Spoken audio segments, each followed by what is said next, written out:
Hello, everyone. I am Sophia Ring, SP Saturn the 7th, and you are watching Anime Egotists. Enjoy! And welcome back to the Anime Egotists, where we owe a lot of characters in anime money. Yeah, too much money.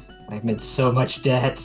Yeah, it doesn't go. It hasn't been going well for me either, buddy. Anyways, my name's Alex, and Jason David Frank was awesome. Exactly.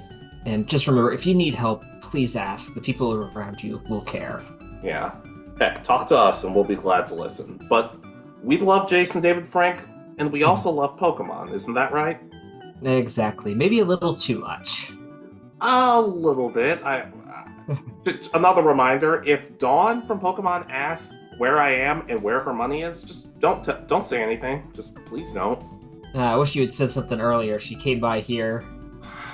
Damn it. But we're not here to talk about Dawn or her games. We're here to talk about Sword and Shield. Now, some of you might be thinking, wait, don't you mean Scarlet and Violet? No. Because for these videos, we want to wait a little bit for the generation to really be over. Also, I'm not done with Violet yet, admittedly. That's fine. Everyone takes their own time for them. There's no real advantage besides getting, I guess, the 7-star raid that's going on right now for finishing the game early, but that's the only thing really right now. Yeah, so today we're going to be talking about the start of Gen 8, Pokemon Sword, and Pokemon, and I know I've made this joke before and I don't really care, Pokemon Sierra Hotel India Echo Lima Delta Shield. Sadly, the actual Shield isn't involved with it, but I guess that's a loss of a point for them. Yeah. So this was the first game on the Switch for Pokemon that was a main series game. There we go.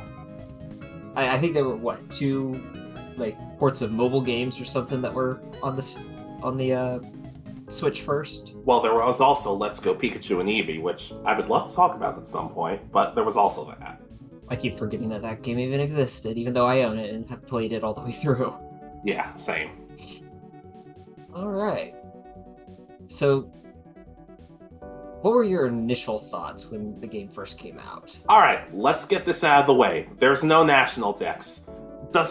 Is it disappointing? Sure. Did I care that much? No. Did I start harassing the developers and everything over it? Also no.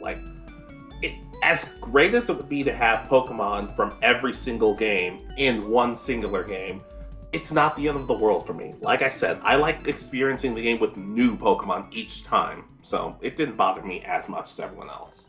Yeah, I've openly admitted I was really disappointed in not having the national dex. I'm still a little disappointed. I've come to feel that there are certain Pokemon that kind of should always be there. All the starter Pokemon, all the legendaries, whether they're in the base game or now that we're probably getting DLC for almost every game, main series game that we'll get. Eventually, all of the starter Pokemon and all of the legendaries should be in the games, I think. At least them. I can agree with that. But overall, I just want to start off. Overall, though, I thoroughly enjoyed Sword and Shield. I bought Shield the day it came out. I got Sword for Christmas a little bit later, and I just started playing it a few weeks ago, and I'm surprised at how much I've enjoyed it the first and second time around. I had a lot of fun with these games. I did too. This is the first time I think that they've really, besides a handful of exclusive Pokemon, the games are really actually have different aspects because of just the different gym leaders you face and different ways the games play slightly. Yeah. But I guess we should get a little more into it with our main heroes, Victor and Gloria, or whatever you decide to call them. I think is this the first game where it doesn't give you an option how the games used to give you 3 options and then you could do your own name if you wanted? I think so. I think it's just what's your name? They give you no hints as to who these characters are, but it doesn't. It's just a small little thing. All right, but yeah, I too really enjoyed these games. They kind of start a little differently because you don't get your Pokemon from the professor. You get it from the champion, which is kind Leon. of interesting. Yeah. But you also meet your best friend, Hop, who's your neighbor. He's your neighbor, correct? Yeah, he lives the next house down. And he has a Wooloo, probably the Pokemon that nobody hates because everybody seems to love Wooloo because it's adorable. Yeah. Well, since we're bringing up Hop, oh my god, is he so much better than How? Was that really difficult? No, but it was so nice having someone who you get to feel their growth throughout the series or throughout the story. I was probably going to wait a little bit to talk about it, but since we're already here, Hop's story is he's very kind of arrogant at times. Still a nice guy and all, but kind of arrogant about his abilities because his brother is the champion and he's trying to emulate that. He suffers some losses and some setbacks, and he overall grows into a much more patient, smart person. If anything, I'd call him, it almost kind of feels like he's a Durotagonist rather than just a rival. Like, he feels very important to the story. Well, yeah, it also helps that he becomes the other hero of legend, I think is what they call it or something. Yeah, something like that. So he ends up battling with Zamazenta at the end of if you play Sword. That's the one I played through. So I don't even remember off the top of my Zacian, is that the other one what's called? Mm-hmm. At the end of Shield. But overall, you guys get your Pokemon from Leon. You have choices between Grookey, Scorbunny, and Sobble. And I picked Sobble because I generally go with water types. Unless one of the other two really stands out, I also do the same a lot of the times. There have been some generations that I jump on the other ones, just as I said, because I like them more, but for the most part, I think about half of the games total so far I've played with the water type as my starter. Yeah. But as usual, your rival picks the starter that's weaker to you, but in a kind of cool twist, the starter that's stronger to you, Leon ends up taking, because I guess nobody else showed up for the other Pokemon. Yeah, there's a character model for the other protagonist, right? We could have had them in the game as well. Yeah, which I've said before, it kind of makes me sad when both player protagonists aren't in the game, because I enjoy Brett and May in the games together. Lucas and Dawn don't do as much, but I still like them doing stuff, but I don't know, it's just kind of a weird omission, especially when Pokemon Masters starts doing some weird stuff. Yeah, because they bring up a lot of I guess what they're considering Pokemon's official canon for which trainers have which Pokemon and which legendaries have been caught by which trainer and all that. Exactly. But not to mention, I don't know the case if you play as a girl, but if you play as a boy, your mom gives you a bag and says, "This was your dad's bag." And I'm like, is he dead? Where is he? But it's never really a point they don't make a whole talking point about it. They just bring it up like a couple of sentences. Yeah, that's how to put it. Yeah, you're once again the trainer without a father. Yeah. And it's funny because I mentioned Masters, but Victor, the character, actually says, "Yeah, I saw a bag just like this during my travels, but this belonged to my dad, so it's my most prized treasure." So I'm like, there might be something there, but I don't know. And Gloria is, okay, you guys know the Gloria means Scottish Gloria, and she's kind of crazy. I don't have a whole lot more to add than that. But that's just how. Well, never mind. Never mind.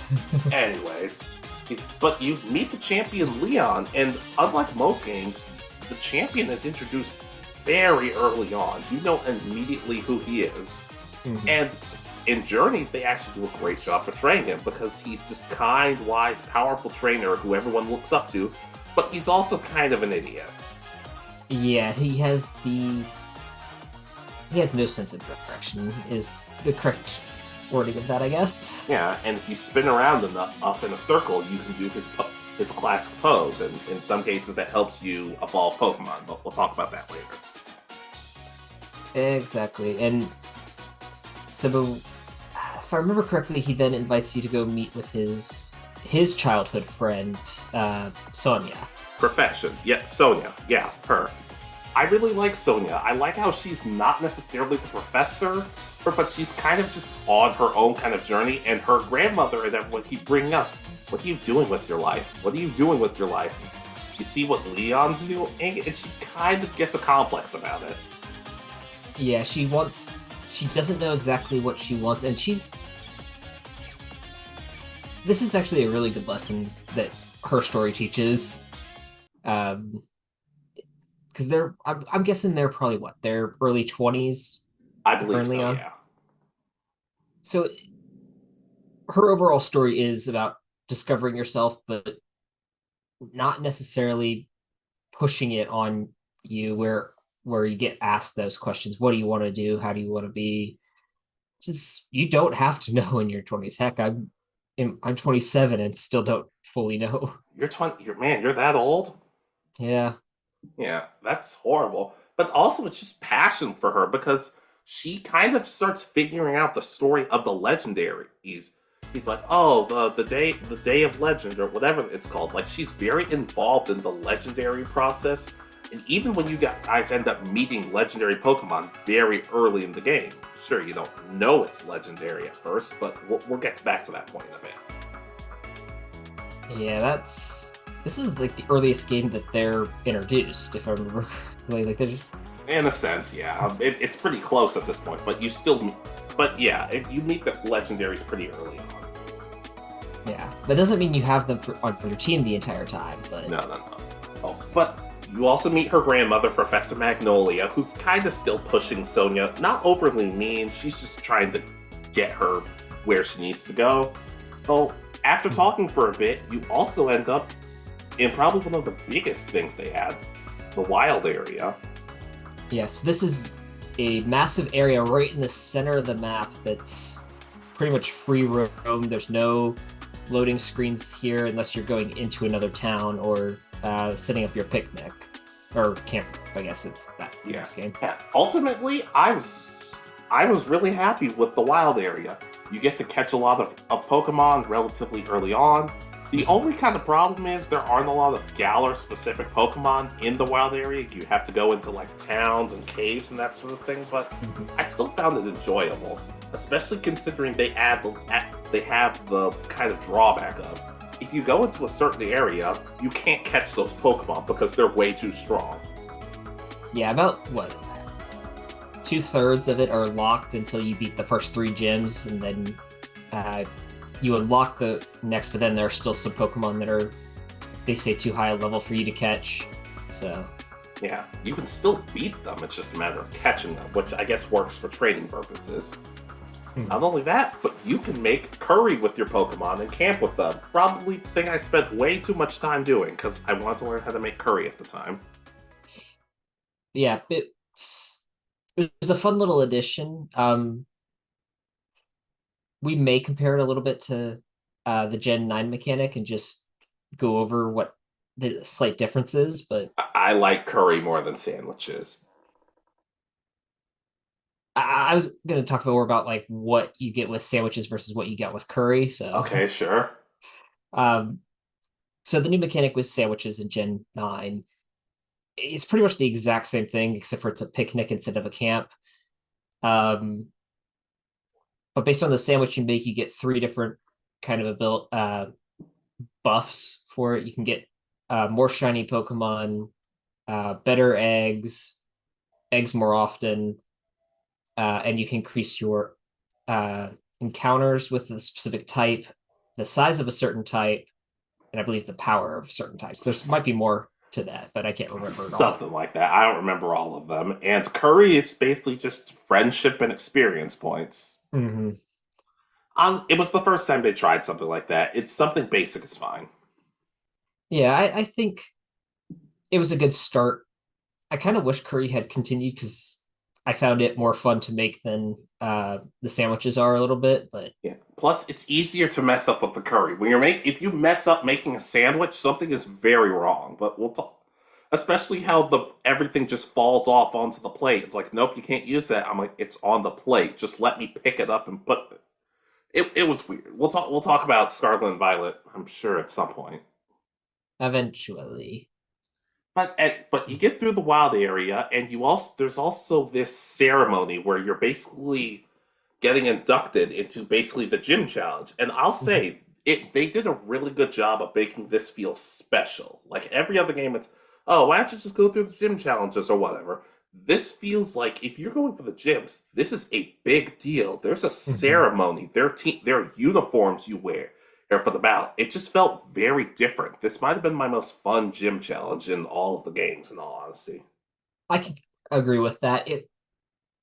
It was the kind of how to put it. From what I remember, Let's Go had like bleachers on the sides that you could see people, but this was the first one where every single gym challenge is in a stadium. Well, almost all of them, but we'll get to that later. Well, yeah, yeah, and so it feels like, I mean, this is the major sporting event, and that makes sense because in the anime, besides the gyms, every tournament, every little competition has like a major stadium, and they all compete in there, and they get observed by fans, and they get cheered on. It's really fun to watch when that happens. Yeah, and you also learn during some of those battles that not everybody's rooting for you because there are crowds chanting for your opponents. And I'm like, oh, uh, I guess I'll just turn heel and start being a jerk, but that's cool, whatever. But speaking of jerks, Hop isn't your only rival, is he? Nope, this is where we meet. Do we meet both of the other rivals in We here, or do, just but I want to focus on Bede at first. okay? Bede is totally insufferable. I don't mean as in I hate him, I mean as in he's just the right amount of snarky that I want to take him down. He's arrogant and very much a know it all, but he also has a backstory that I really wasn't expecting when I first saw him. Yeah, I vaguely remember all of his backs or parts of his backstory. You'll have to explain it all again. Basically, he was passed around from orphanage to orphanage and got into a lot of fights until Chairman Rose gave him a Pokemon and sponsored him. So basically, Chairman Rose was the only person who believed in him, and so he's trying to win this tournament specifically to prove him right. Okay, I remember Chairman Rose part. I couldn't remember the orphanage, but I haven't played the story of Sword and Shield since pretty much the games came out. I Yeah. It's kind of messed up, and his development down the line is very good, even if at times it kind of feels like, wait, where's B? He kind of disappeared for a bit. Yeah, but I still think they did a good. I'll just say it. The three rivals you have in this game, well, the three main ones, are probably my favorite group of overall rivals in the game so far. I can agree to that. They all end up nice and powerful at the end, where you actually feel like they grew with you. The only other game that had like a large number of rivals was the X and Y games, where you have like five people who are supposed to kind of be your rivals, and none of them feel at the end that they grew to the same strength that you grew to. Yeah, I appreciate them trying, but it just didn't work out. But it kind of worked out later down the line. But especially the thing I love is the rivals interact. Like Bede and Hop battle, and Bede is basically implied to have wiped the floor with Hop, and that kind of causes his crisis of confidence. I like that Mhm. they're adding different layers and interactions for these characters. Yeah, it's also that is nice seeing that the rivals are actually facing each other, or at least hearing about it, because a lot of times it's like, okay, you just happen to battle me finally after, I don't know, 30 minutes of me playing the game, and I'm the only battle you've had. That's all I know about. I don't know about any of your history or what Yeah. you've been doing since the last time I saw you. I especially love Bede because you can tell when you beat him, it legitimately bothers him. But unlike Blue, where it seems like Blue was kind of just like, oh no, I'm still better than you. I'm still better than you. You can tell Bede is kind of self-conscious about it, but he's still acting like a jerk towards you. And some of the stuff he says is legitimately hilarious. Like when he says, "To think I had the misfortune of being born in the same timeline as you." I'm like, ow. Yeah, that is a good one. It hurt, but we have Bede, we have Hop, we have everybody's favorite rival, Marnie. Marnie. Hop basically is your best friend no matter what throughout the story. Bede, once again, would prefer if you just didn't exist to begin with, and he's a jerk. Marnie's kind of in the middle.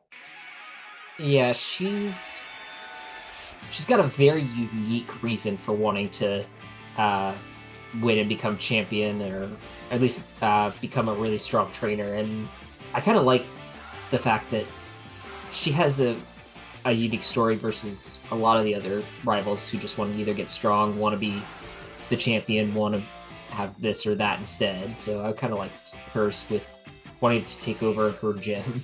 Yeah. Her brother wanted to take over the gym so he could practice his music.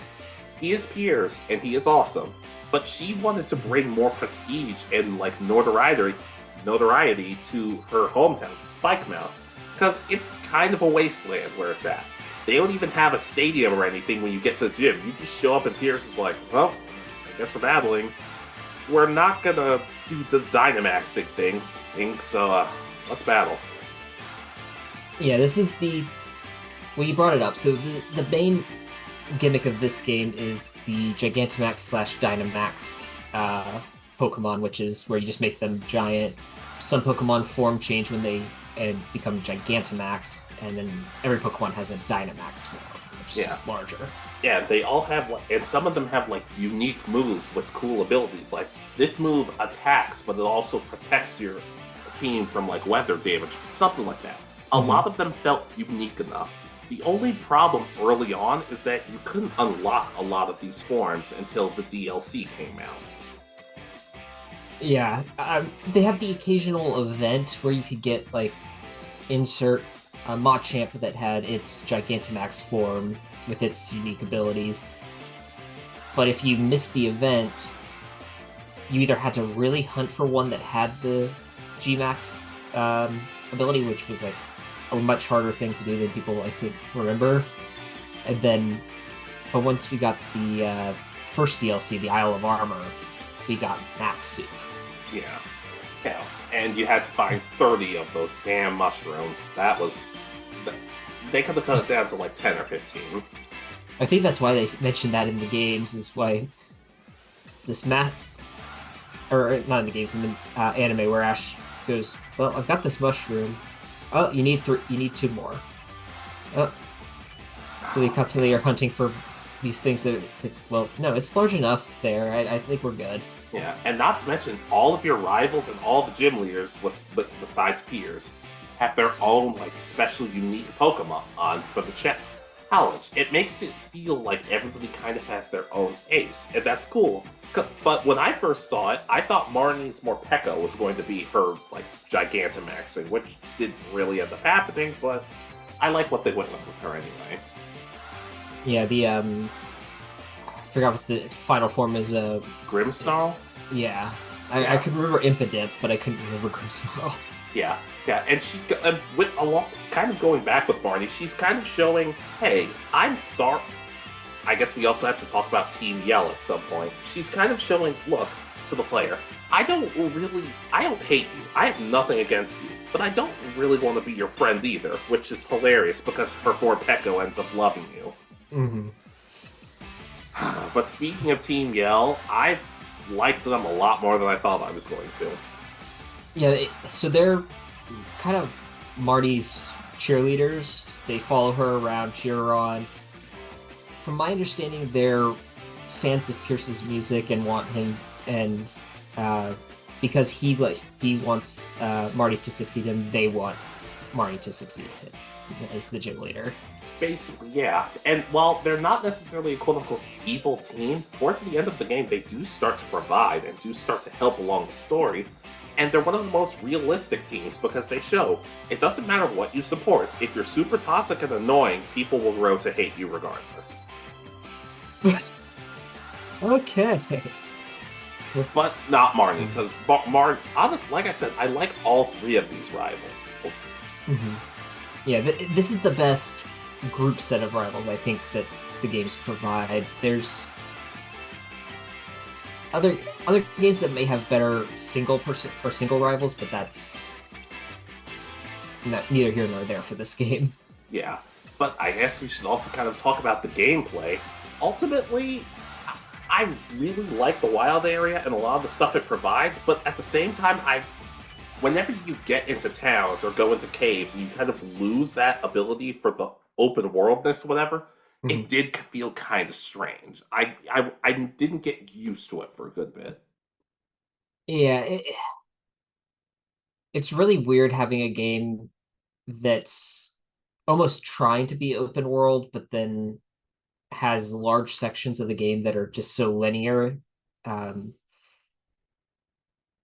like I a good example with Scarlet and Violet is that I mean, pretty much once you get to the into your designated academy and go through that little introduction, you can go anywhere on the map. It doesn't besides the big center crater. You can literally go anywhere you want at that after that point. Does that mean The, you're ready for it? No, but yeah, the big center crater that totes is not suspicious. yeah, it doesn't have anything to do with the end of the game. Never, never. But I don't know. I didn't necessarily think it was bad. I guess part of me was, it's like, oh, the wild area. I kind of just want to hang out here. But then they kind of fixed it in the DLC because that was like, once you go to certain parts, then it's just completely open world. Yeah, which this was a good experiment for Pokemon to kind of see where they were going from here. Because, I mean, my my first games were the Johto games, and I mean, there's not really any open worldness to it until you get to like the fourth gym, and then you can go like three different ways, whichever way you want at that point. But Yeah, I'm okay. I'm okay with it. Personally, for me, like I've said, open world games don't all. It's not a game is not always good simply because it's open world. But I was okay with being a little patient because like I enjoy the stuff. Like I enjoyed the lore. I enjoy the characters. I enjoyed the gym leaders. yeah, so I guess we should talk about the gym leaders and uh, kind of how they go from, I guess, the start of the game to the end. Sure, why not? So, God, I should pull up their names because I don't remember half their names. I wasn't gonna list all of them, but I know Milo is first. Okay, so we start out with the grass gym. The grass gyms always are early on. Yeah. We go grass, then water, then fire, which makes things really interesting depending on what starter you pick and what your team is like. Yeah, there's never a point where they don't give you an option right before these first gyms. So you go through that first cave and you can get Roly-Poly, Carkol, Scorch, something like that to handle the first grass gym. You get, if I remember correctly, you can get your Toxel right before. Yeah, you can get Toxel pretty early on. Yeah, right before the water gym at the daycare that's all in between the grass and water. And then because it's the water gyms on the coast, you can get water Pokemon there or some rock or ground Pokemon right before the fire gym. So these first three gyms are pretty easy. Yeah, but the weird thing about this game is, well, the gym leaders aren't the same for Sword and Shield. Well, at least not completely. Yeah, so in Sword, you get the fighting gym. Or B, and she's terrifying. Yeah, well, she's very much similar to the version you get in the anime, where she's kind of tough and all she wants to do is fight you. Yeah, but she also loves sweets. Yep. And then You you play don't. Shield. You get Alistair, the Ghost Gym leader, which I find kind of odd that they're both in the same town, and the towns. I don't know. That is one thing that was kind of weirding me out. But I guess at the same time, they couldn't have two towns in the same place because otherwise, like things would get weird. But I really liked Alistair. He covers his face, and he has Gigantamax Gengar because people love Gengar. Yeah, and it's interesting with him because he seems so shy in the anime, and but I haven't played Shields and I haven't watched anyone play it, so I don't know. Is that actually his personality? Is how kind of shy he is? Yeah, no, they nail him on the head pretty well. Well, they do a good job with Alistair. He's very shy, but like kind-hearted, and understands ghost Pokemon. Okay, that's kind of an interesting thing to know. Yeah. Like I said, it also just helps with replayability. Like you play Sword, and then you're like, oh, I want to experience these other gym leaders, so now I'll play Shield, or vice versa. Yeah, and it makes the world feel like there's probably a gym for every type. We just didn't get to see all of the gyms. Yeah. But I'm kind of glad because that would have taken forever. Yeah, I that'd be an interesting game if like Gen 10 had there's a gym for every type. You if they implement like leveling where it's like okay, if you based on however many gyms you have already beat, you face a certain number of Pokemon at a certain level, and you can go so you can face whichever gyms you actually want to face. So you can have a completely unique playthrough no matter which games you play. Yeah, that'd be cool. I guess we should talk a little bit about the Pokemon themselves.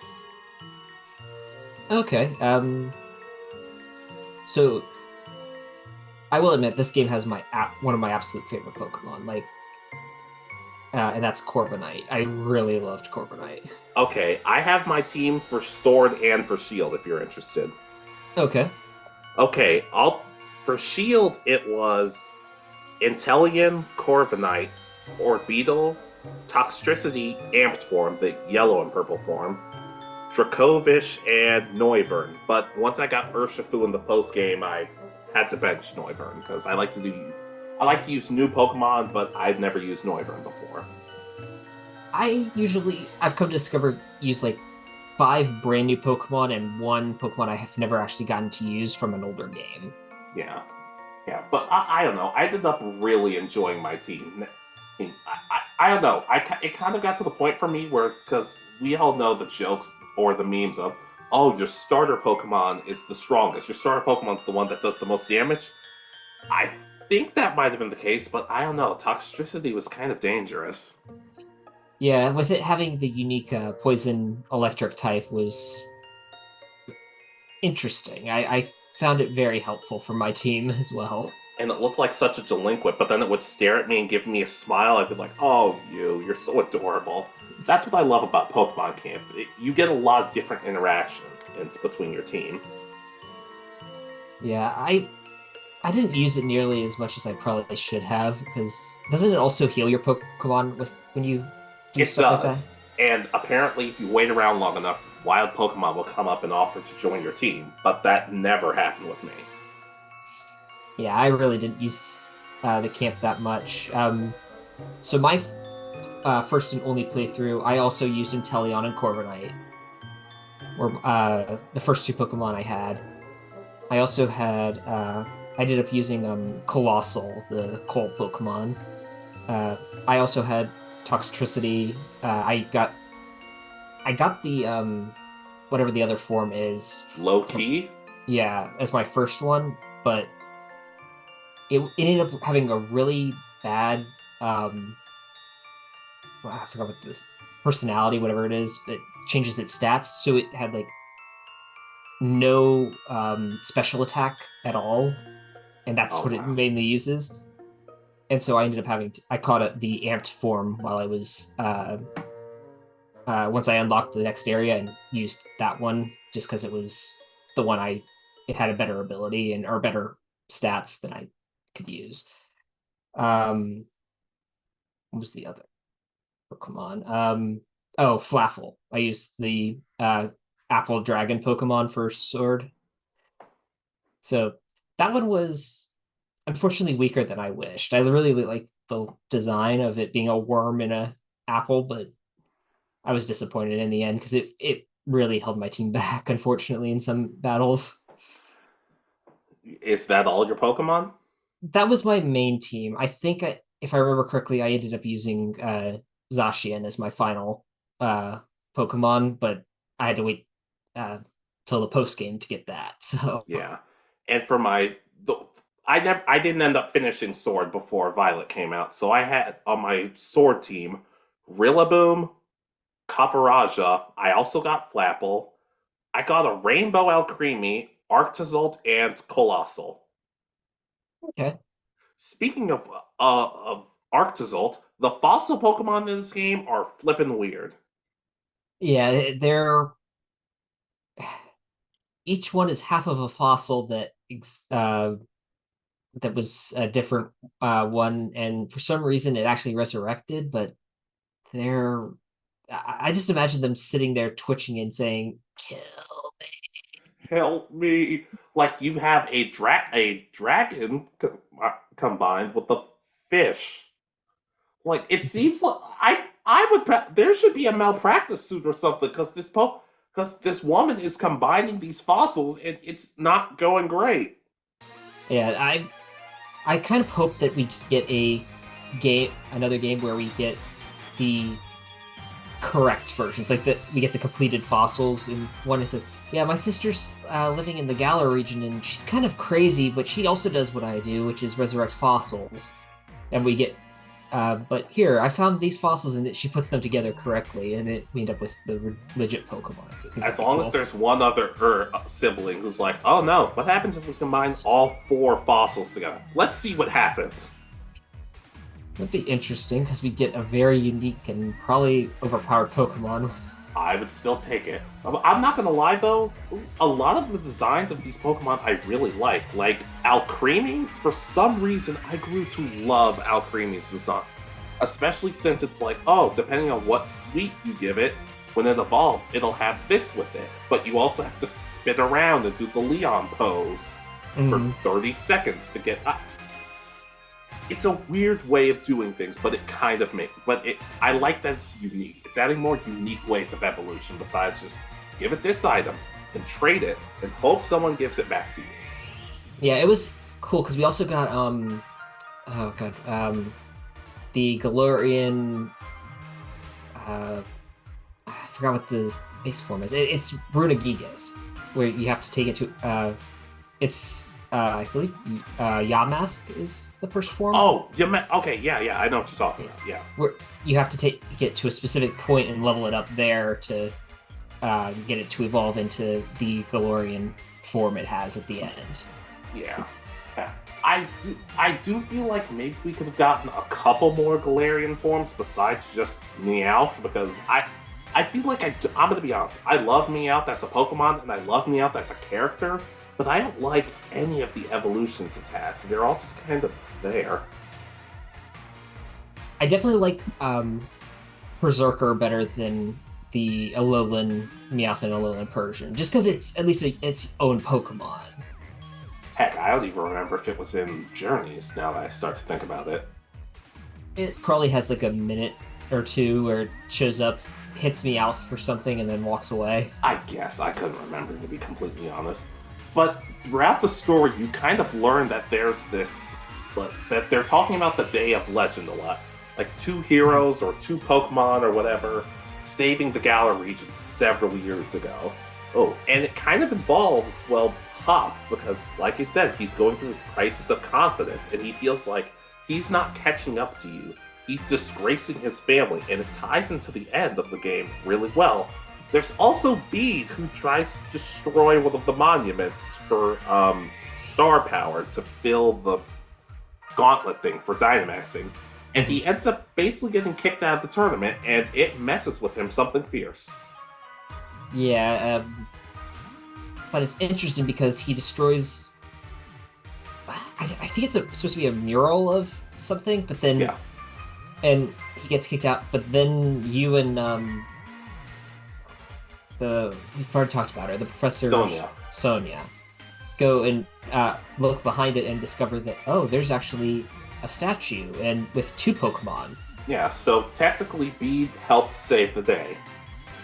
Yeah, it's if I remember correctly, that's the first clue that you get that the original story you heard is different than what we got at the first. It's like it's like that game you used to play in elementary school, Telephone. Eventually you get all the pieces together, but for now it's just a total mess.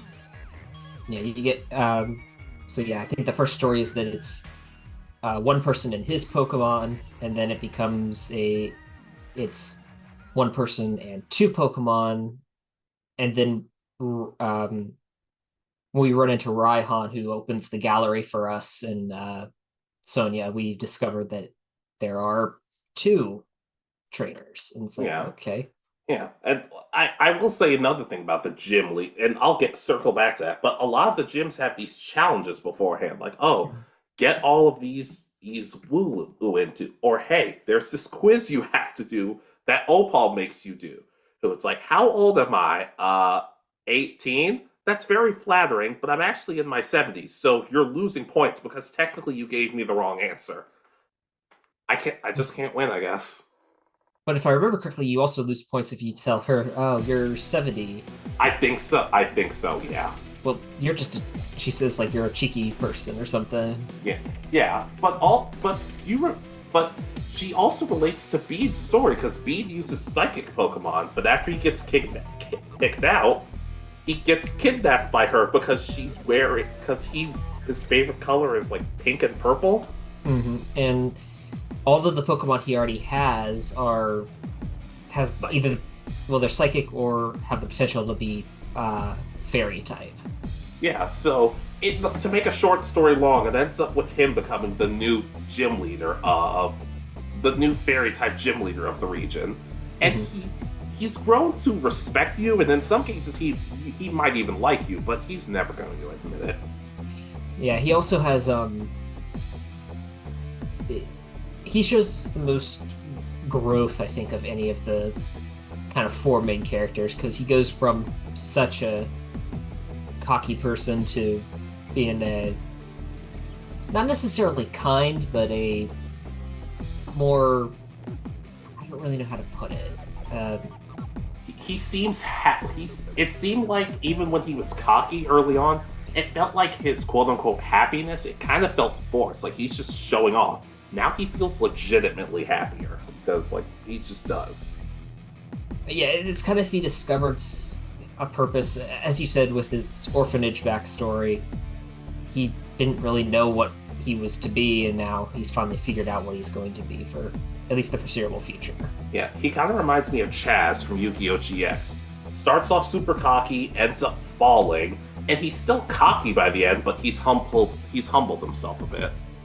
And willing to work with you rather than kind of trying to work against you. Exactly. But I don't know. Oh, I don't. I feel like we. I feel like we generally start these kind of negative, but then go into positive. I feel like we've been largely positive. I guess the one kind of thing I notice is I love Hop. Hop has a lot of character development. He has a lot of good stuff. But I kind of feel like some of his character development kind of came at the cost of maybe we could have given a little more stuff for Marnie to do because she's great, but her story's kind of fast.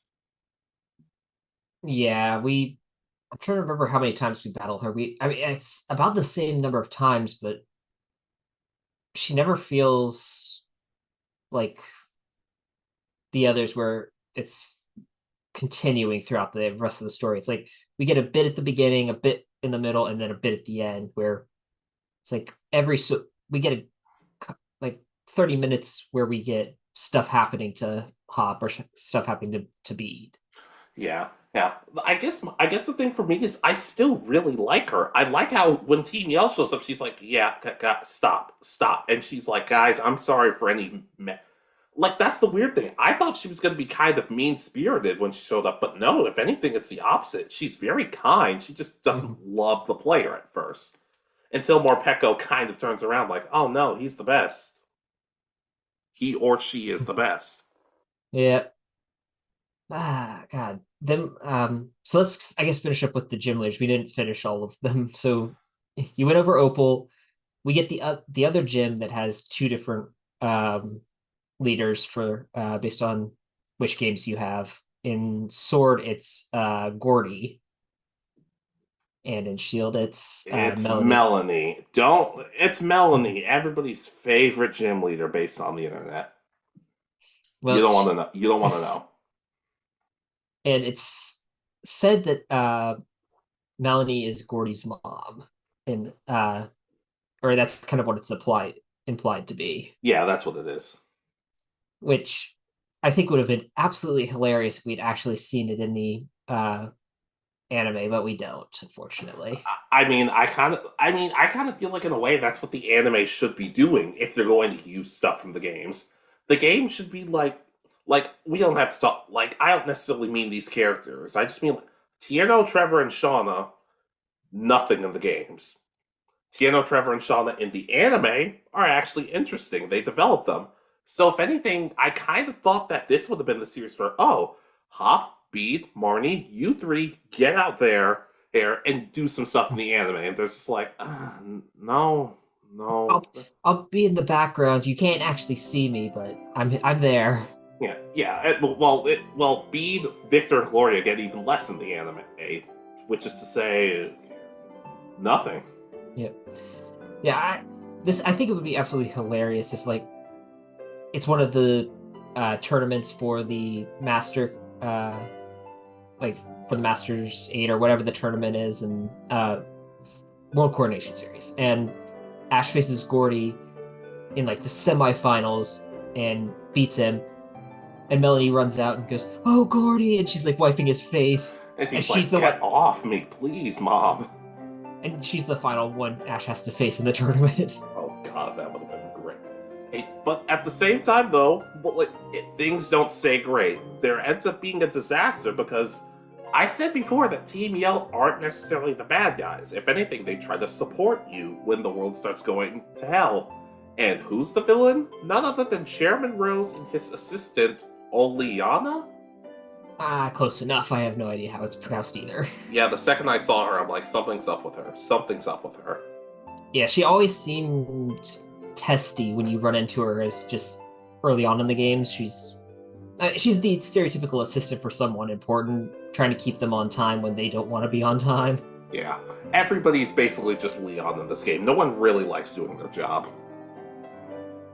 I think that's true in real life anyway, but... Yeah, that's fair. Yeah, but in all honesty, you almost feel like at first that there's something off about her, but... So she's going to be like behind the scenes doing something and trying to control the company, but no, it's Rose is the bad guy. Yeah, and like we've talked about with Jay before, I kind of feel like it could have worked in both ways. Like, you play one game, you play Sword, Oleana's the bad guy. You play Shield, Chairman Rose is the bad guy. Obviously, you'd have to change some stuff, but I don't know, it could have worked in some senses. Yeah, and pretty much they're trying to bring about the Day of Destruction or whatever it's called, that and bring in Eternatus so it can recharge all the energy in Galar, which will apparently fail in 1,000 years. So they're just gonna have to do this all over again? It's like, wait, but you have 1,000 years to find something else to charge all your power or discover another way of doing this, and yet rather than wait till you have no other choice, you decide to do this now. Okay. Yeah, but apparently, I will say Chairman Rose is kind of, in theory, I like what they did, but in execution, I don't know, he felt a little on the weak side, in my opinion. Yeah, I know he wants to be the savior, he wants to be the one who prevents them from running out of energy and all that, but this villain story is kind of forced at the end, I feel like. And the weird thing is, in the anime Pokemon Twilight Wings, apparently they do a really, really good job of showcasing what made him like this. Kind of like what you asked for with Giovanni, like you want to see what made him like this. Why are you acting like this? Apparently, the Twilight Wings anime apparently gave a really good reason as to what happened. I just haven't seen that episode yet, so I'm sorry, I can't say much in fact, but I'll give whoever said that the benefit of the doubt now. I need to go back and watch it, or rewatch it. I remember watching Twilight Wings as it came out, but it was still premiering, so I didn't go back and watch all the episodes, but I know they're all on YouTube now, so... I just figured, besides Victor and Gloria, they'll just tell all of these stories and journeys. We'll be fine. Oh. Yeah, we've got 2 episodes left. before they decide what they're doing with the anime after that. Yeah. Okay, what did you think of the... This is going to be a weird one. What did you think of the humor of this game? There are... From what I remember, there are some good moments. Not... I've never found the Pokemon games overly funny. No, me either. But I feel like lately the player characters themselves are getting better options as to what to say. Hey, like I remember in the post game, you meet this girl named Peony. Do you know what I'm talking about? The girl whose dad keeps showing up. Yeah, I thought that was the dad's name, was Peony. I don't know. Oh, but I remember you end up meeting her. You end up meeting her, and she's like, "Oh, what's your name?" I'm like, "Oh." And when you introduce yourself, apparently you can use some type of British saying to her, and she starts laughing like, "That's what you really sound like." Yep, Peonia. That's her name. Okay, so that's the... Yeah, okay, I was thinking of Peony, her father. Yeah, and apparently Chairman Rose is her uncle. Okay, I don't remember that. Oh yeah, no, that's discussed in the game. So I'm only going through. I'm not done with my second playthrough, so maybe I would have remembered or not. But I also remember at the end of the game where like more and more stuff is falling apart. Sonia asks, "What's going on?" And your options are: tell her exactly what happened, exaggerate what happened. And I just said, "Let's just exaggerate." And she said, "Oh no, the whole building blew up." Wait, it's right. It's right here. Why would you tell me that? There honestly should have been a scene of her just smacking you upside the head, like, "You idiot! Don't waste my time like that." Yeah, I probably picked the tell her exactly what happened option, so that's probably why I didn't remember that line. But that is actually really funny especially for a Pokemon game. Yeah. At the same time, though, like I said, Team Yell and Marnie are openly like, "Oh, hey, we're gonna help you with it," and they kind of cheer you on, or in some cases, you cheer Marnie on. It's a good sign of her kind of coming to grips with, "Oh, this person's my friend." Even though when you beat her in the tournament, she ends up saying, "I don't know if I'm going to root for you to beat Leon or not. I haven't decided yet." I'm just like, "Thanks, best buddy. That's great." Yeah, I think it's I mean, it's kind of true. It's like, okay, well, she probably grew up also rooting for Leon to remain the undefeated champ. So if he beats us, then that gives her another chance to come back and fight him later again. Yeah. But ultimately, it ends up revealing, oh, there were two legendary Pokemon, which I like. It's not just, oh, well, you pick one game, so that's the legendary that you're stuck interacting with. No, you both legendaries are involved, and Hop is involved, and you both end up catching the legendary Pokemon. Eventually. Yeah. I'm gonna be honest, I wasn't expecting that. I was kind of just expecting Hop to be like, "Hey, I found my purpose, I'm good to go," but no. They include him in the story. They included him in the legendary stuff. I was thoroughly impressed by it. Yeah, he's the first one that first rival that gets his own legendary, so he feels like he's the other main character. He's played the other side of the story to you.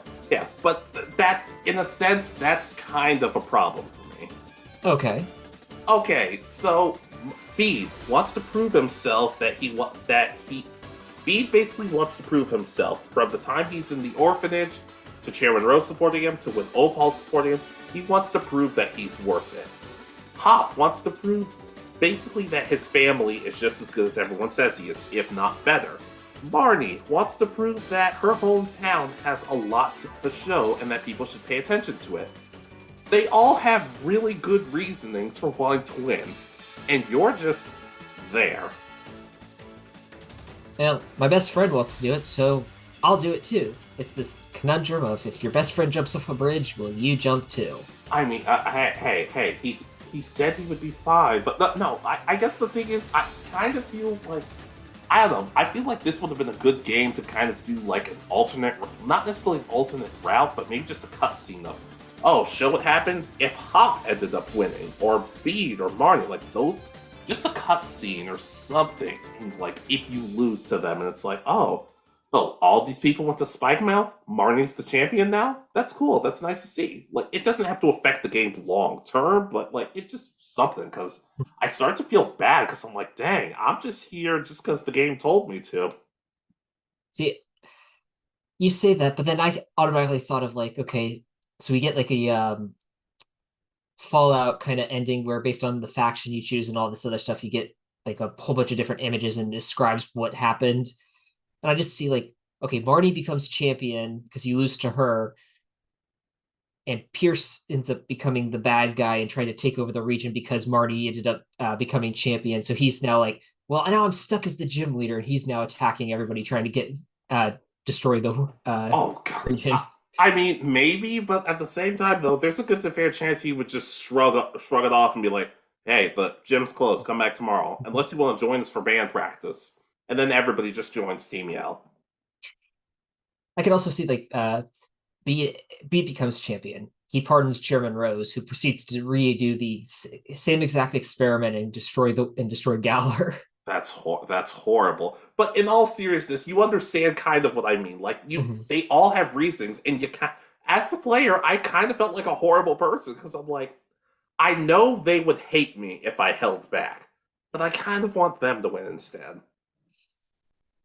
Which is interesting because it's the first games that you really feel like other characters might deserve it more than our character. Because like in all the other, I guess Barry maybe. In a sense, yeah. But he's also yeah. But Barry's kind of an interesting one for that though. Yeah, all the others. I mean, Blue becomes champion before you. Silver is a jerk, so he doesn't deserve it in the end. May, Wally / Brendan. You don't. They're too weak. They never feel like a challenge. Well, except for that like third battle with May right before Mauville City. That still gives me nightmares to this day. Yeah, well, that's because they have, especially if she has Swampert. Marsh Stomp at this point, because you have like no good counters that you can catch before it. Nope. But like I said, it's kind of a double-edged sword. On the one hand, I care about these characters and I'm invested. On the other hand, I'm like, dang, they might have done too good of a job. I feel bad. Yeah. But in the end, you do end up becoming champion because you beat the game and you beat Leon, and it almost feels like Leon is at the verge of, how to put it, he's very disappointed because if you lose to him, because he's looking for someone who can actually challenge him. He hasn't had a good challenge, is kind of the feeling he gives off. Yeah, but at the same time, when you beat him, he's disappointed, but he's also like, oh, thank God, a weight off my shoulders. I guess the one thing for me is, I do kind of feel like once the game's over, it's like, hey, you beat me, he kind of just disappears in a sense. Yeah, I mean, he shows up for the Pokemon Star Tournament, I think is what it's called, where you and one of the other gym leaders or side characters team up to face other teams. Yeah, that's another thing. There's no Elite Four. It's basically just tournament style, which I actually end up liking a lot more than just the Elite Four. I do too. At least like it for a change of pace.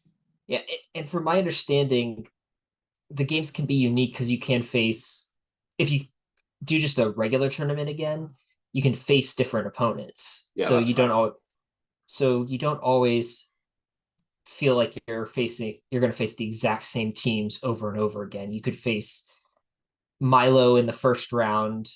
I highly doubt you'll ever face him in the second round. Dang. He's always portrayed as the weakest one, unfortunately. He's also very nice, so I hope he's handling this well. Yeah. I faced Nessa at least once in the second round. I think I've played the tournament like 3 or 4 times. So yeah. I know that. So you could probably face Milo in the second round. It's just, I doubt he'd make it to the third or finals. Yeah, and then we get to the post game with the Sword and Shield guys, and this is one of my negatives. I don't like these guys. They're kind of annoying. Yeah, I know that they bring in characters that are unique. At least they're unique for the post game, so there's a story to it. Sure. But They are annoying, and that hair. It's terrible. Well, it's basically Yu-Gi-Oh antagonist all over again. But with their involvement in the post game, you basically have to run around and stop Gigantamaxing and Dynamaxing in other areas because I do appreciate that they show that, hey, we have this feature called Gigantamaxing. It's not always a good thing because sometimes these Pokemon do it without their trainers. Yeah, and they go on rampages pretty much, and they're supposed to be out of control. Yeah, and the only place you don't have to go to is Spike Mount because, like we said, they don't have Gigantamaxing. But I guess we should talk about the post game at some point. Yeah, so if I remember correctly, and correct me if I'm wrong, you don't actually catch your box art legendary until you go to the forest in the post game. I believe you are correct. Yes. Which is really a strange thing because in every other game you catch it when you go to like you would catch the Pokemon before you go face Eternatus in this game. Yeah, but I guess I'm kind of okay with it because I don't know, it was something different. It's kind of nice. I mean, because as you said, these games are very unique for Pokemon games at the time. What we were expecting and what we got, I think. Yeah, and we've kind of talked about this before in the previous video. DLC for the post game. I like the DLC for the most part. There are a couple of aspects of it that are kind of tedious, like, oh, walk around and click A, and every time you do, and you find something on the ground, like you have to find like 150 pieces of something. I didn't like that one. I could honestly say that was my least favorite one. I believe that's the footsteps that you have to find for the sword trio or whatever they're called. Something like that. I could honestly say that was my least favorite. I can agree. I don't like these kind of fetch quests just to unlock a specific Pokemon. Yeah, and the worst part is there's other stuff you can do, but you have to wait until you have to do everything, and then you have to get to move on to, oh, now you can do a tag tournament with your friends and that sort of thing. Mm-hmm. I don't know. With stuff like this, it doesn't really feel like you should have to do it. Yeah. But yeah, so pretty much the DLC came in two parts. The Isle of Armor was the first one that we got, and then we got the Crown Tundra was the that is part. Correct.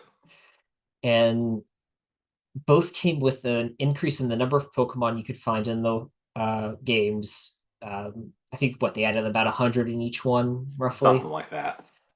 And we got in both versions, we got a handful of new Pokemon added to the game, just Pokemon in general at this point. And you had Pokemon alongside you on the island you were at, and they could walk around with you. They couldn't actually keep up with you when you ran anywhere, which kind of made it weird, but they tried at least. Yeah, they made it a little too realistic for how fast the Pokemon moved in this part. I was right before we filmed this, I went back to the Crown Tundra, and I had Centiskorch is the Pokemon I had at the front of my team right now. And yeah, it's you can see all its legs moving, which is really cool, but it moves at like a mile an hour. Good lord. And you also meet Avery, who's kind of your rival in your the dojo you join in Shield. The dojo story, I feel, as much as I like it, there is something weird about it. Like, hey, you're coming here for training. I'm like, yeah, but I'm already the champion. Naturally stronger than most of you combined. Yeah, and don't you get Clara in Sword? I believe so. They pretty much both have the same ace Pokemon, which is Galarian Slowbro. Yet there's no rapping involved, so I'm not interested. Well, it's Slowbro, not Slowking. Well, either way. Hey, I'm gonna be honest, I haven't gotten to it with Sword. I think I'm going to like Clara more than Avery. That's possible. I don't really remember. They play a what is it? A minor league gym leader, so they can give out like a badge, but it doesn't count towards the tournament, kind of thing. Basically, yeah. And apparently they even show up in the tournament because Clara and Marnie can team up, and Claire can be like, "We can show off how cute we are." And Marnie's like, "I'm not cute. I'm not cute, am I?" Unfortunately, the internet said yes. I was really gonna try my hardest not to bring that up, but regardless, like I said, the interactions between different characters helped with the story. As for the gameplay, I don't feel like they changed that much. I feel like, let me put it this way, I ended up liking Dynamaxing and Gigantamaxing a lot more than I thought, but the raid battles where you have to fight giant Pokemon, I did not enjoy. I can understand that. There's a combination of issues with this, especially because in order to compete against the really, really hard ones, like the event Mewtwo, the event Zero, Yeah. I can't remember whichever one it was. Yeah. You had to pretty much play online with other people because if you played with the NPCs, you most likely got the Soul Rock that just does rock polish constantly. Yep. And each time it faints, you lose a life, and it keeps going and going. So it'll faint like 5 times, and you'll lose the battle in the end because even though you survived. Yeah, not to mention apparent once you do enough damage to it, it'll stop and be like, "Oh, the Pokemon put up a barrier. Now you have to hit it like 5 times before you can actually do damage." So like, this is stupid. This is silly. And then when you tried to catch it in the end, you wouldn't always be guaranteed to catch it. Yeah, especially the event Pokemon, which were well. Actually, I don't think you could even catch the Mewtwo or them. It was if it became one of those. If enough people battle it, we'll release codes so that you can get the Pokemon online after this game. I wasn't even hilariously like, we'll do all that, and I'm like, I don't even want to use it. It's just like, well, but we're letting you. Well, no, no. It seems like way too much work at this point. Plus, I can just get everybody else to do it for me, and then we can just get the rewards. Yeah, if there was like you have to do this. If you beat the Pokemon, you'll see a cutscene, and then you get the Pokemon decides that it wants to be your Pokemon. That kind of could have been cool and given you a reason that okay, I've got a week to beat the Pokemon, and then I can get this Pokemon. That would have been a bit cool. When you said cutscenes, it reminds me they're making the player's faces a lot more interesting. And like, when the player eats curry and they enjoy it, you can tell. When they hate it, you can tell. And even during some of the cutscenes, it's like, "Hey, I'm sorry, man, I can't help you." You see the player character just make the saddest face, like, it's like, "Hey, don't be sad. We'll figure something out." So in my headcanon is the player just likes messing with people at this point. They're very manipulative with their face. Yep, it's just like, well, you're not going to put us in the anime. We're just going to ruin the games. We're just going to ruin this for everybody else. Bede, you've grown, and we want you to be happy, but you're not beating us ever. Yeah, I'm trying to think. So, what did you think of all of the DLCs with like they both had kind of mini stories with them, but I appreciate the mini stories. I appreciate the new Pokemon, some of the new features. I don't like that it felt like there's some stuff like you had to do. Like, I didn't like the fetch quest of looking at the footprints or whatever. The Peony and Paonia, or whatever their names are, I liked their stuff. But it felt like, let me put it this way. Hey, it felt like there should have been a lot of different paths open that you could have done at your leisure. Not, you're not done with this because you have 30 of the footprints as opposed to 150 or however many there were. Well, you can't continue. I completely agree. I did it a few times, but I forgot what the Den raid battle or whatever they called it, where you have to face like 4 in a row, then you face the legendary Pokemon at the end of the Crown Tundra DLC. Yeah. That was really disappointing. I really think that there should have been they could have made the game a bit larger in the Crown Tundra and then given us like this area, we've got a collection of the Johto Pokemon, and this section has Hoenn, and this section has Sinnoh, and you have to go and do different. You have to do different things to unlock the ability to get one of them from this area, and then do something different to get another one. And you should have been able to get all of them through different ways rather than face 4 and then go back. Because the raids weren't the best. Yeah. Not to mention, it gets kind of lonely. Like, Hop will show up every now and then in case because you guys are best friends, but I don't know. As happy as some of the characters seem to be, because, oh, that's right, forgot to mention one thing. Sonia's the new professor. Yeah, at the end of the games, her grandma retires and Sonia goes, well, I'll take over the lab. Yeah, and Hop decides basically for now to put his dreams of being a champion on hold to hang out with Sonia and research with her. So in the end, he ends up hanging out with Sonia more, so I guess technically he wins. Yeah, which is nice for a rival to decide that they want to be a professor or a professor's assistant instead of continuing to try to beat you constantly. Like, I mean, that's the thing with like How at the end of Sun and Moon, you face him like, I don't know, every handful of battles he'll show up as the person that challenges you, and it's really disappointing because you know he'll never beat you. I need to replay Sun and Moon and I guess Ultra Sun and Ultra Moon before we do those videos, but I'm gonna struggle with it. I need to do the same with Soul Silver or Heart Gold, because Johto's kind of... I know a lot about Johto, but a lot of it's kind of a blur. Yeah, I should probably buy like I could play Let's Go instead if I wanted to. I know enough about Let's Go. It's basically the same story. Yeah, it's Pokemon Yellow. Except Red and Blue are aged up and they've already done their journeys, so I don't know what timeline this is. It's the alternate timeline? Sure, why not? But is there anything else we need to say about Sword and Shield other than the fact that I loved these games? I had so much fun going back and replaying them. Sure, the graphics aren't always amazing and the National Dex stuff, but I still had so much fun with these games. I did too. I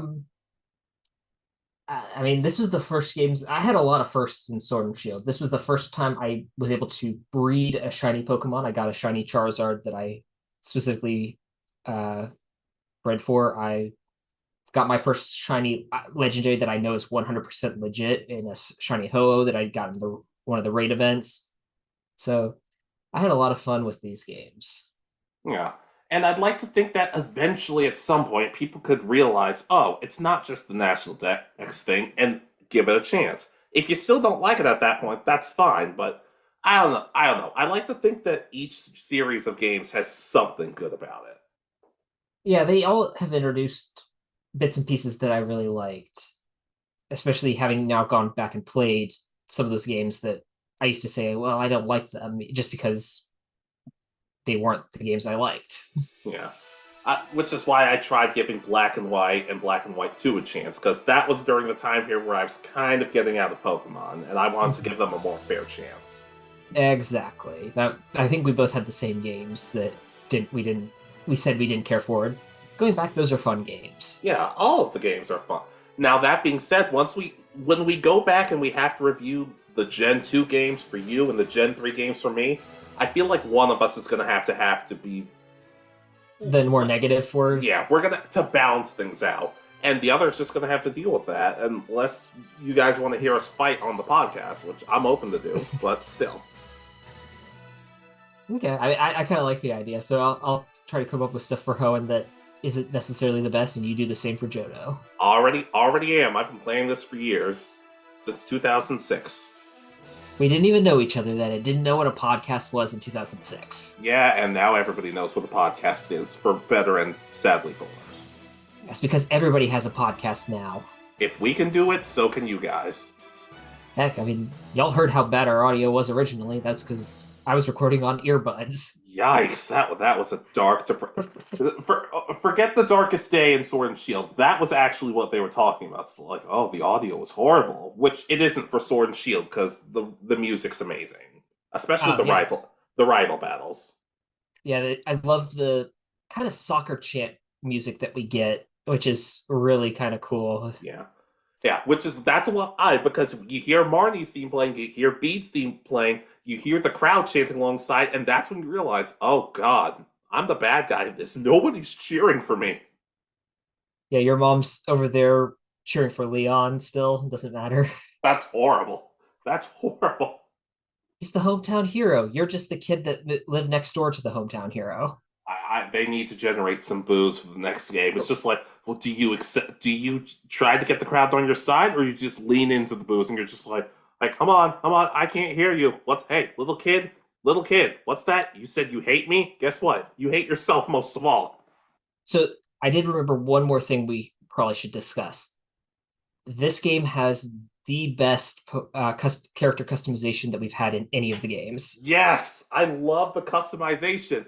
And my character looks completely different than when he first started, but I just love it. They add a lot of options that make you feel unique. Yeah, I really wish the only thing when it comes to the style that I wish we could keep would be when you face the gyms, you could change like which uniform. You keep your number, but you wear the uniform you want to for tournaments and stuff, but they constantly put you in whatever the base one is for the game. I feel like you are allowed to change, aren't you? You can wear different uniforms, but you still end up with like if you go to, at least I don't know about the Star Tournament, I can't remember that one, but for the like if you just compete in a regular tournament, they put you in your base uniform, the white one that has the base trim and all that you wear when you face all the gyms, which is really disappointing because it's like because you get to see like Marnie in later tournaments wears her dark uniform and the gym leaders wear theirs. It's like you should get the ones that you either buy or the ones you face. And if you're a champion, you should get to wear the one that Leon wears, which is the one I have the cape. I wish you got the cape. I really did. Yeah. The only downside to customization is it's kind of one of those things where it's like if you play as a girl, you get a lot of options, and if you play as the boy, you don't get as much. That is unfortunate, but I do. Scarlet and Violet have customization, but it's set to the like 4 sets of uniforms you get, unfortunately. Uh-huh. But the nice thing about this is that you can pick anything pretty much for your character, regardless of which gender you chose, or I don't even remember if you choose a gender. You can even cosplay as Marnie and the other characters, and they just look at you like this is completely normal. I'm kind of used to this. When in reality, I'd be saying, dude, this is creeping me out. Back up. Yeah, and especially when you do online. I did a lot of online of the different battles, and it's like, oh, wow, there's a lot more customization than I thought. And yeah. But overall, like I said, the rivals such as Hop going from cocky to a bit more humbled, and the professor's assistant, Bede going from cocky to a gym leader, and Marty going from kind of being dismissive of you to basically saying, it's not like I want you to see me smile, baka. The rivals were great. The Pokemon were cool. The gym leaders did a lot. The gym challenge felt especially unique. I love Sword and Shield. I can honestly say these are some of my favorite Pokemon games of all time. Are they my number one? Well, I haven't done a ranking system yet on it, so I couldn't tell you. But I still love Sword and Shield. Exactly. These games were, in my opinion, a good step forward for the Pokemon games that had been doing pretty much the same thing, just slightly expanding the animation each time. So this is a good step forward. I'm hoping that they'll continue. It's hard to tell with the new Scarlet and Violet, but we're not really going to get into that right now. Yeah. I feel like this is the most positive we've been in a good bit on the video, and I want to keep being positive, because being negative, as hilarious as it sounds for you guys, it's exhausting for me. Yeah, we'll try to do something where we talk about the negatives more when we get to our specific games, where we do the opposite of each other, but... Yeah, and I'll just have to tell you that you're wrong. I'll have to tell you that you're wrong, but... Yeah, but you would be wrong, because I would be right, because it's okay, it's okay. You're learning, but it's fine. But, are we ready to close out? I believe so. Okay, so, ladies, gentlemen, and others, what do you guys think of Sword and Shield? And yes, once again, Sword and Shield, not Scarlet and Violet. We'll talk about that another point. Did the national decks really affect you? Did you care? What did you think of some of the stuff? Yeah, and I mean, tell us what your favorite Pokemon from this generation is. Did you like the idea of DLC versus just a base post game that comes with the game? Do you think DLC is the way to keep going, or do you think it's going to be more of a regular post game that we get? Yeah. And did this game inspire you to make curry? Yes, actually it did, so... Same here. Same here. So, whether you're chilling with Hop, snarking with Bede, or smiling with Marnie, be sure to like, comment, and subscribe, and all that other nonsense. And we will see you guys next time. This has been Alex. And Richard. And you have been listening to the Anime Egotists. Good night, peace easy, and may the power protect you.